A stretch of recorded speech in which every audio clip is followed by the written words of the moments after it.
Hello there, Ascension Pioneers. Well, me and Ascension Pioneers, we're kind of on a unplugging retreat right now. But I was asked by a few people to kind of give a list of book recommendations. It's not like something that I wish to advertise for something, because this is not what I do, and I can only share what I myself resonated with and which books were present in my life, although I need to also say that I don't really read a lot. Most of my learning comes from my inner remembrance, my inner spirit, my vault of knowledge that is already within me as a being. It comes from being in nature, and that's what I'm doing right now. There's so much disinformation. There's so much, like a flooding of information right now. And whenever I tune to Facebook or YouTube, it's like too much of everything. You know, you cannot see every single radio show or interview or a video or an update or a blog. You just can't read it all, because I know that this chaos serves a purpose, because it kind of guides you to having this inner kind of like disorientation feeling, and then you want to connect more within with yourself. There's so much information right there, and I am very attuned to all the universal energies, and especially on this planet that we're now here living our reality. And sometimes it feels like a mess. It's too much of everything, and there's people who are just starting to wake up. And they think if they don't read this book, if they don't read this blog, if they don't follow this certain person saying this or that, if they don't see every video on YouTube about awakening, and they don't feel that they're going along with the whole process. But the whole process starts unfolding right when you go more within. So this is what I'm going through right now. It's not kind of like saying totally disconnect from everything. We all need for that great balance. Seek that connection between the both two worlds, our inner world and our external world. And it can be very heavy sometimes, when we're being so bombarded with all the information, and whether we don't yet perceive it through our inner core, it's just information. I always say that. So I would like to invite you all to truly, whatever you read, whatever you do, go within. Spend time with yourself. Don't think of everything as being such a hard responsibility all the time. Everything being so hyper and heavy, It's a lot of the chaos is going to unfold this year, because every transformation is going through a period of cleansing, purging, so that brings a lot of the outer seeming chaos. And it's not always what it seems to be, but if we are still in that, attuned to that, whatever is in the external world, we might lose ourselves. And whenever we lose ourselves, we know that we don't feel that inner peace, and that's how I was recognized, that red alert, meaning time to go, go within, either going to the mountains or just be here alone at home, going for my walks, doing things that I love. I'm trying to, catch up on some reading, because I don't really read a lot, because I do so much for everyone, so this whole awakening energy can be there and shared with everyone, so it can be accessible to everyone who's ready to resonate. But sometimes we just need to feel or nurture our own spirit, right? Okay, so let me say a bit more about the book recommendations. Okay, there was a few people asking me about that. There was, like I can say, I have a few books at home, but I read only when I'm being guided to read through spirit. I much prefer working with oracle cards sometimes, because when I just let a certain card fall out, or I just pull a certain card, it gives me more space to myself individually through spirit interpret, the meaning, to not associate so much. But there were a few books that I can say that I truly do not recommend. I cannot say that I recommend them. I can say that they resonated with me, but this is my journey, so you have to really assess that on your own, okay? So let me introduce you to some of the books that are really cool for me, and let me show them to you, and I'll read 2 paragraphs from one of them, okay? Or maybe 3. Give you like a bonus, because I haven't been on YouTube so much. Okay, there's this great book that I have been reading from already, and it's called Your Soul's Plan. It's by Robert Schwartz.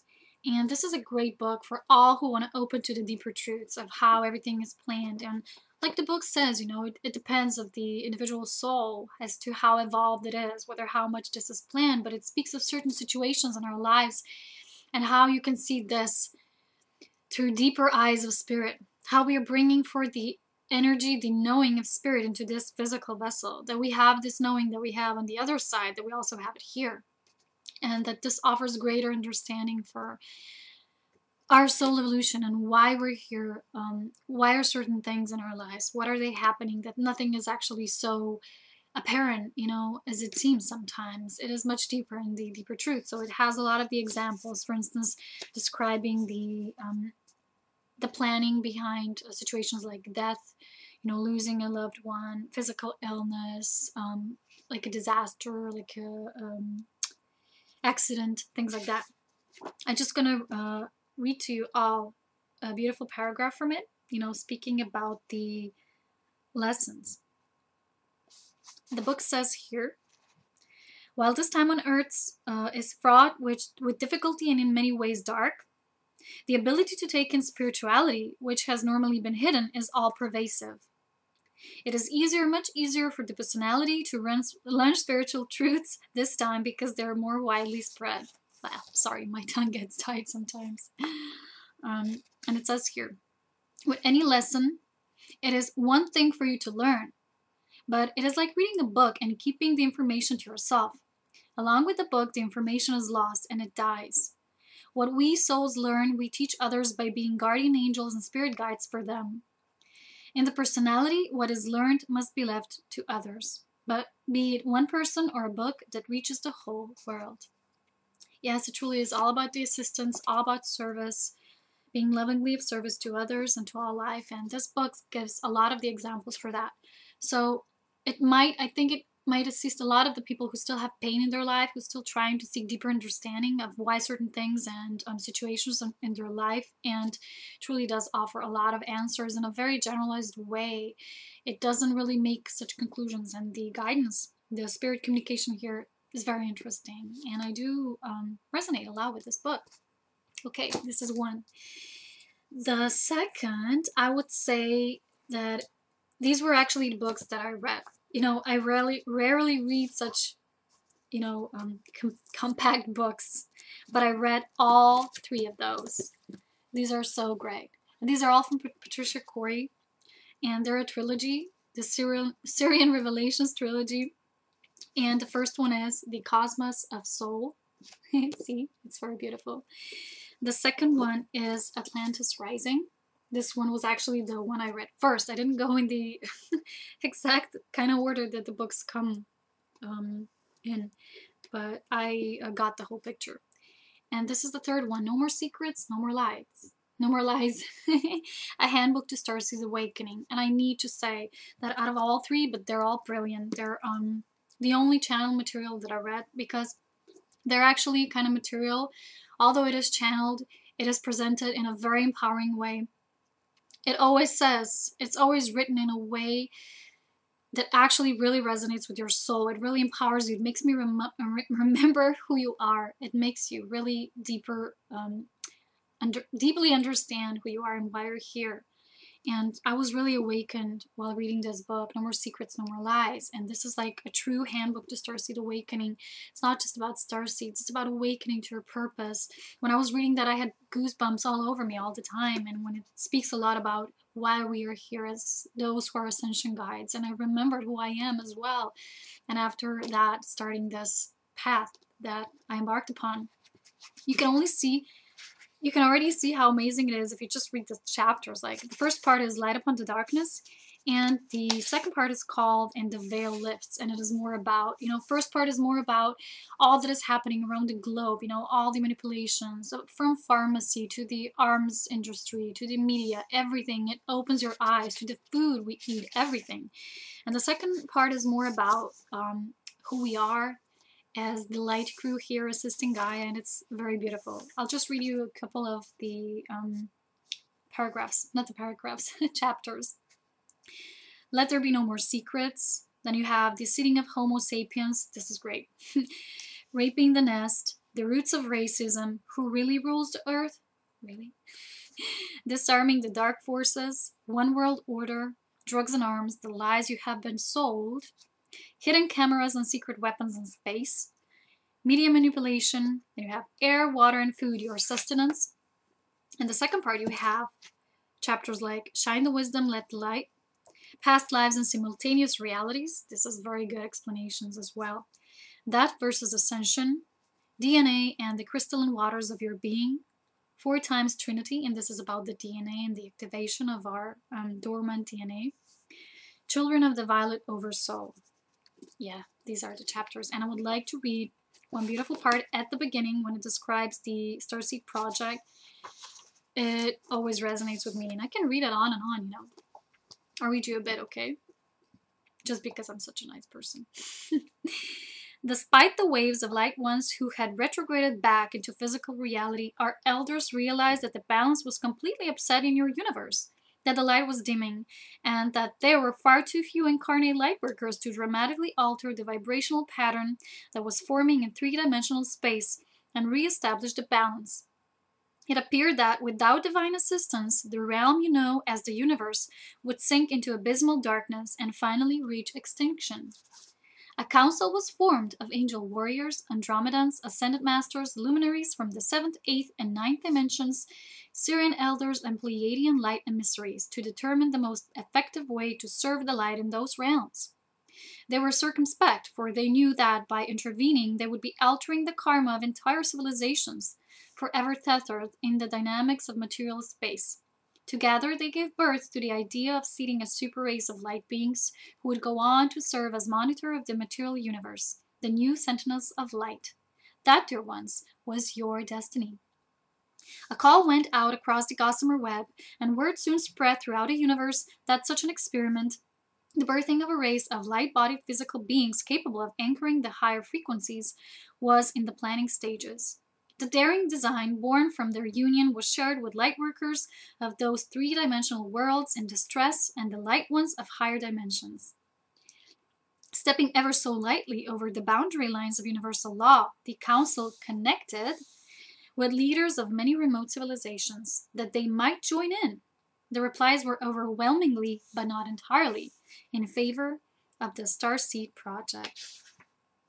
Yes, so maybe recognize yourself in these words and you resonate or you have goosebumps like me. So all those 3 books, they're all from Patricia Corey, and she's a great author. I really like her sparky spirit. You might also like, I didn't read this whole book, but so many people love books from Dolores Cannon. She does the regression work and speaks to many beings of light of many dimensions. I think that she has too many for me to read because they're all like 500 pages. But if you're guided to read some of her books, she has so many because she transcribes all of her sessions and she gives a lot of the data. And she always says that her books are for people who are willing to have their mind bent like pretzels. So this, I just have the Convoluted Universe Book 1. And I think now we already have 4th or 5th part. I don't know. But you have to know every book is 500 pages each. And because I always mostly focus on service, I don't take so much time to read all of that. I did read the first part a bit, and it's quite interesting. But you have to work, as I say, through your own inner remembrance. You have to see whether you resonate with something or not. You have to seek that inner knowing, you know. So you might resonate with that. That one is also good. But now, let's save the best for the last, some say. I have both editions of the Aquarian Gospel of Jesus the Christ. I have the whole version. You can see that one here. And I have the mini version, which only covers the missing years. The Aquarian Gospel of Jesus the Christ, the missing years. This is the tiny, like a booklet kind of version, and I love this one. And this is a great book. It's for all those of you who seek the light of truth, who seek higher wisdom, higher understanding. It is also supposed to be channel material. It comes from the Akasha, but it is something that really deeply resonates with me as the higher truth.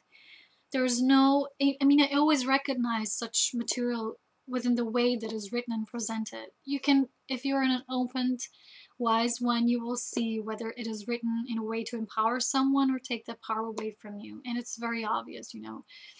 And you also have to know that the books that you need will always come to you at the divine timing. They will resonate with you because when the, you know, when the energy will be aligned. I have this great example of someone who was so interested in me, what I do. He was more interested in understanding me, who I am now, what I'm now doing, than the actual material. And The person ordered all 3 of those Patricia's books. And they didn't even get it. And I always get my books that come from the Book Depository, which is a great online service without any shipping that you need to pay for. And it comes rather quickly. You know, it delivers all across the world for no shipping at all. And it was a lovely kind of like example of showing when someone is not ready to read something, that won't access them. Because we have to understand everything is vibration, and the law of attraction applies here. So let's save the best for the last.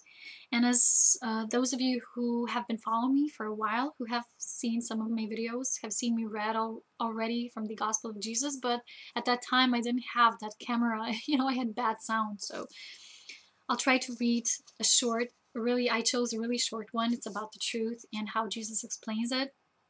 And I'll read it now for the cherry on top to my video. The friendship of Jesus and Lamas. Jesus explains to Lamas the meaning of truth, man, power, understanding, wisdom, salvation, and faith. Among the priests of Jagannath was one who loved a Jewish boy. Lamas Brahmas was the name by which the priest was known. One day as Jesus and Lamas walked alone in Plaza Jagannath, Lamas said, "My Jewish master, what is truth?" And Jesus said, "Truth is the only thing that changes not. In all the world there are 2 things. The one is truth, the other falsehood is, and truth is that which is, and falsehood that which seems to be. Now truth is aught, and has no cause, and yet it is the cause of everything. Falsehood is naught, and yet it is the manifest of aught. Whatever has been made will be unmade. That which begins must end.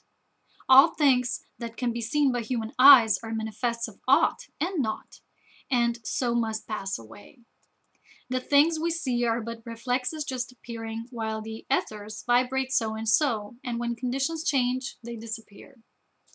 The holy breath is truth, is that which was and is and evermore shall be. It cannot change nor pass away." Lamas said, "You answer well now. What is man?" And Jesus said, "Man is the truth and falsehood strangely mixed. Man is the breath made flesh, so truth and falsehood are conjoined in him, and they strive, and naught goes down, and man as truth abides." Again Lamas asked, "What do you say of power?" And Jesus said, "It is a manifest, it is a result of force, it is but naught, it is illusion, nothing more. Force changes not, but power changes as the ethers change.